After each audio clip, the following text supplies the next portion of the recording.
राज्यातील सत्ताधारी महायुतीचे विधानसभा निवडणुकीसाठी जागा वाटपाचे सूत्र नक्की झाले असून भाजपाला 144 जागा ते शिंदे गटाला 150 जागा यांच्या नेतृत्वाखाली शिवसेना 70 ते 75, राष्ट्रवादी 60 ते 64 जागा लढवण्याची शक्यता दिसते आहे।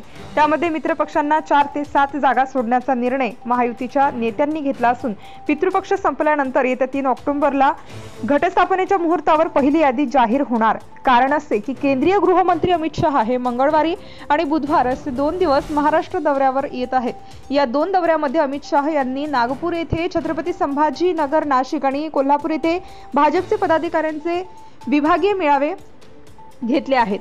शहा मंगळवारी संभाजीनगरमध्ये मुक्कामास होते। तिथे त्यांनी नेत्यांची बैठक घेऊन बैठकीत शहा यांच्यासोबत मुख्यमंत्री एकनाथराव शिंदे, उपमुख्यमंत्री अजितदादा पवार, उपमुख्यमंत्री देवेंद्र फडणवीस तसेच राष्ट्रवादीचे ज्येष्ठ नेते प्रफुल्ल पटेल उपस्थित होते। बैठकीत महायुतीचा जागा वाटपाचा तळा सुटण्याचा प्रयत्न केला, म्हणून आता जागा वाटपाचं शहा यांच्या आदेशाने अखेर तळा सुटला। कारण राजकीय परिस्थिती पाहता तिघ पक्ष एकत्र लढवणारच। यामध्ये विदर्भात 62 पैकी 40 जागा ते 45, मराठवाड्यात 46 पैकी 30, उत्तर महाराष्ट्रात 36 पैकी 25, पश्चिम महाराष्ट्रात 58 पैकी 35 जागा महायुतीने जिंकल्या पाहिजेत। Subscribe now and press the bell icon. Never miss an update.